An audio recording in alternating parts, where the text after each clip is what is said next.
Hi, all my friends. So we are on the last chapter of Proverbs, and then I'm going to do a synopsis of Ecclesiastes.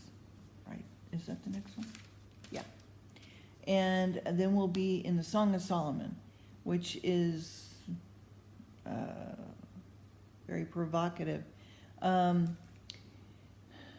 Okay, so chapter 31, Lemuel's lesson of chastity and temperance, praise and properties of a good wife. The words of King Lemuel, the prophecy that his mother taught him: "What, my son, and what the son of my womb, and what the son of my vows? Give not the strength unto women, nor their ways to that which destroy kings. It is not for kings, O Lemuel, it is not for kings to drink wine, nor for princes strong drink, lest they drink and forget the law, pervert the judgment of any of the afflicted. Give strong drink unto him that is ready to perish, wine unto those that be of heavy heart. Let him drink and forget his poverty, remember his misery no more. Open thy mouth for the dumb, in case of all such are as appointed to destruction. Open thy mouth, judge righteously, plead the cause of the poor and needy. Who can find a virtuous woman? For her place is far above rubies. The heart of her husband doth safely trust in her, so that he shall have no need of spoil. She will do him good and not evil in all the days of her life. She seeketh wool and flax, and worketh willingly with her hands. She is like the merchant's ship, she brings her food from afar. She riseth also while it is yet night, giveth meat to her household, and a portion to her handmaidens. She considereth a field, and burieth it with the fruit of her hands. She planteth a vineyard. She girded her loins with strength, and strengthened her arms. She perceiveth that her merchandise is good, her candle goeth not out by night. She layeth her hands to the spindle, her hands hold the distaff. She stretcheth out her hand to the poor, yea, she reached forth her hands to the needy. She is not afraid of the snow for her household, for all of her household are clothed with scarlet. She maketh herself coverings of tapestry, her clothing is silk and purple. Her husband is known in the gates, and when he sitteth among the elders of the land, she maketh fine linen and sell it, delivering girdles unto the merchant. Strength and honor are her clothing, and she rejoiced in time to come. She opened her mouth with wisdom, her tongue is the law of kindness. She looketh well to the ways of her household, and eateth not the bread of idleness. Her children rise up and call her blessed, her husband also, and he praises her. Many daughters have done virtuously, but thou excellent them all.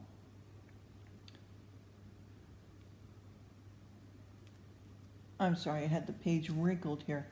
Thou excellest them all.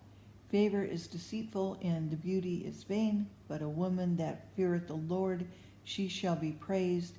Give her the fruit of her hands, let her own work praise her in the gate. And that is the end of Proverbs. Now we're starting with Ecclesiastes, which is, or another word for it, the preacher. And book of Ecclesiastes is borrowed from the Septuagint. Love the Septuagint.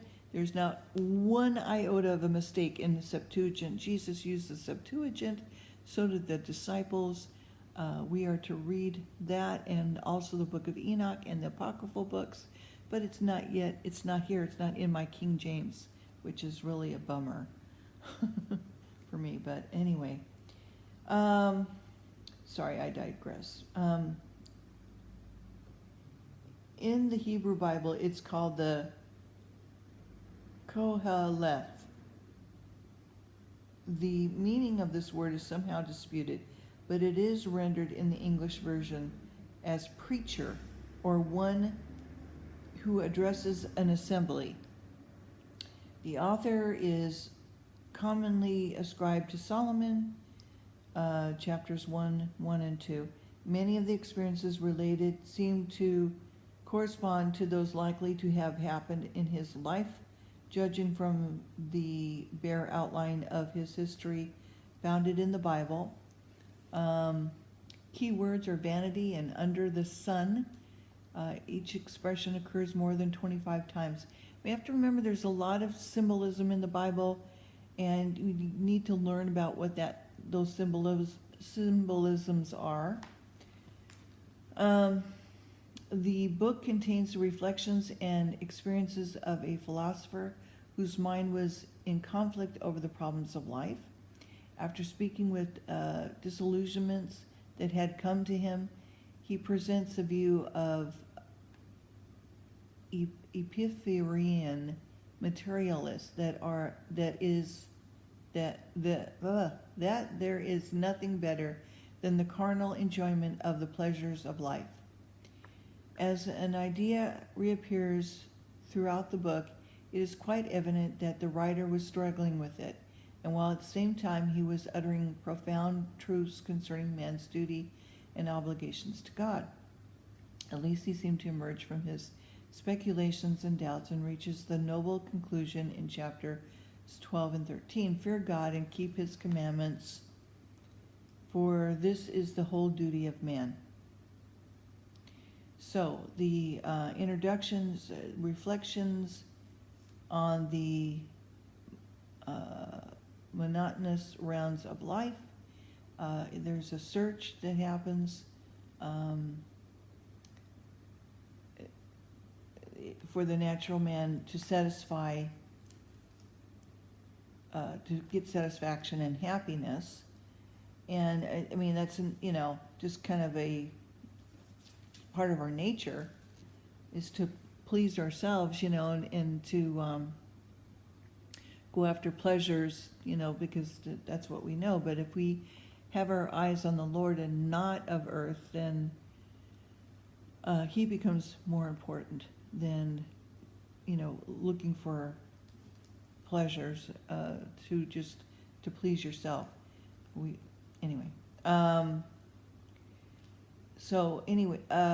see. So it's not to be found in acquisitions of wisdom. It's not to be found in worldly pleasure.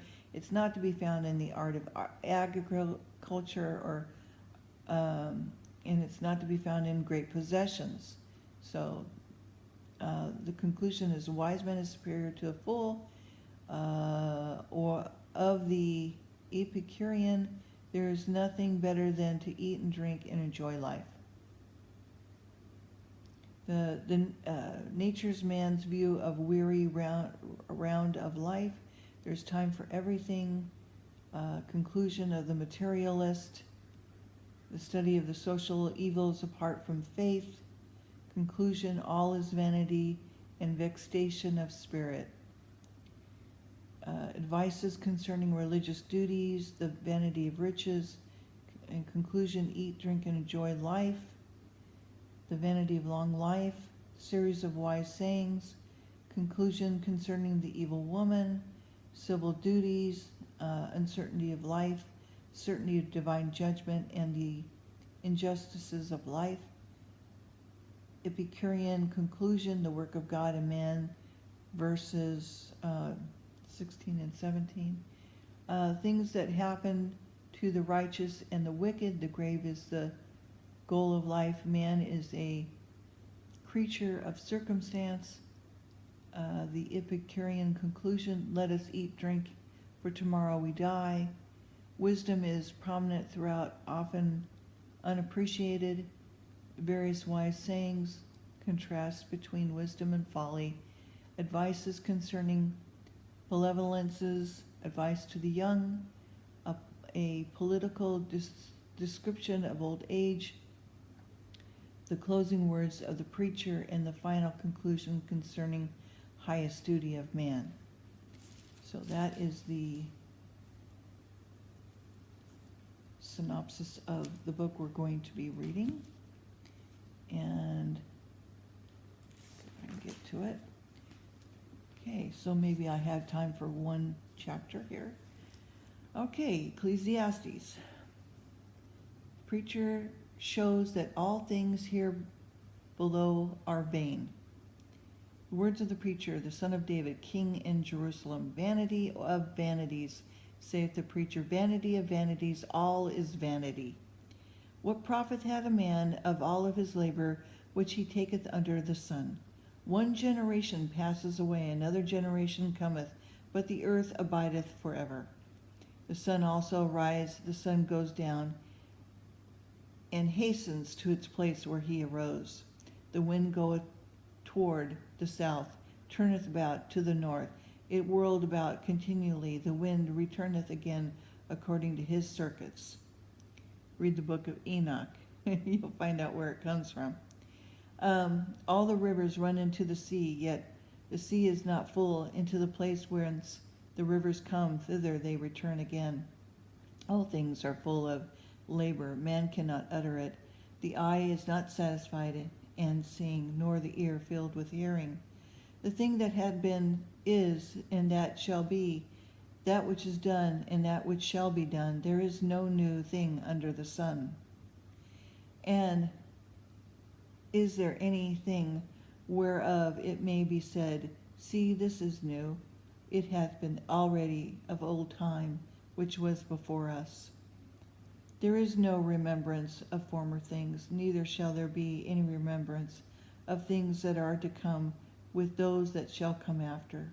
I, the preacher, was king over Israel in Jerusalem, and I gave my heart to seek and search out by wisdom concerning all things that are done under heaven. This sore travail hath God given to the sons of man to be exercised within. I've seen all the works that are done under the sun, and behold, all is vanity and vexation of spirit. That which is crooked cannot be made straight, and that which is wanting cannot be numbered. I commanded with mine own heart, saying, Lo, I am come to great estate, and have gotten more wisdom than all of they that have been before me in Jerusalem. Yea, my heart had great experience of wisdom and knowledge. I gave my heart to know wisdom, and to know madness and folly.